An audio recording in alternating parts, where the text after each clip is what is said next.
My first time. Itong dalawa, inunahan kagad ako.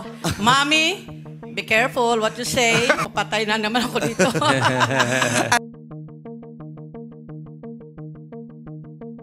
Lumabas na ang dragon na natutulog sa kuweba ng bahay ng one-of-the-kind Annabel Rama. Sumabog na ang actress at sunod-sunod na ang mga pasaring nito sa mag-inang Sara Lebati at Esther Lebati. Matapos ang pagbabahagi ng magulang ni Sara Lebati na sinabing asong kahol ng kahol si Annabel Rama. Tila may naging banat ito sa pamilya ni Sara Lebati, especially sa actress na si Sara ang pinaparinggan nito. Tinawag ni Annabel Rama si Sara Lebati na Devil Woman, pa-victim, sinungaling at makamandag. Mas malala pa ang mga sinabi nito patungkol sa kanya na asong kahol ng kahol. Sa ibinahagi ni Annabel sa kanyang Facebook account, Devil Woman, makamandag, manipulative, best liar. Please watch Gone Girl sa Netflix. Makita nyo ang leading lady ni Ben Affleck. I watched it 3 times. Hulaan nyo kung sino ang tinutukoy kung babae na Devil Woman.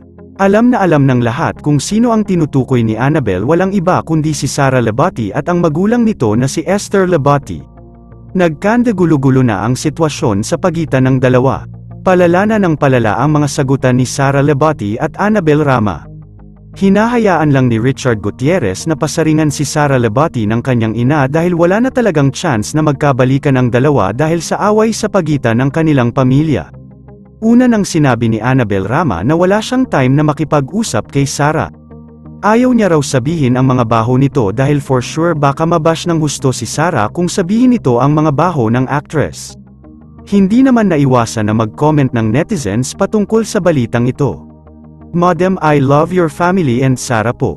Sana maging okay pa. Pumagit na lang po sana kayo. And si Richard, alam kong mabuti siyang tao. I remember, nung kasagsagan ng bagyo, kahit delikado ni rescue niya si Christine Reyes nung humingi ng tulong sa kanya using his speedboat ba yun, basta matagal na kasi yun. Hindi talaga magtatagal ang mag-asawa kung makikisawsaw ang ina. Waiting naman ang netizens sa banat ni Sara Lebati patungkol sa issue na ito. Yun lamang po, ano ang masasabi mo sa balitang ito? Comment mo sa ibaba. Huwag kakalimutan i-like ang video na ito. Maraming salamat po sa panunood.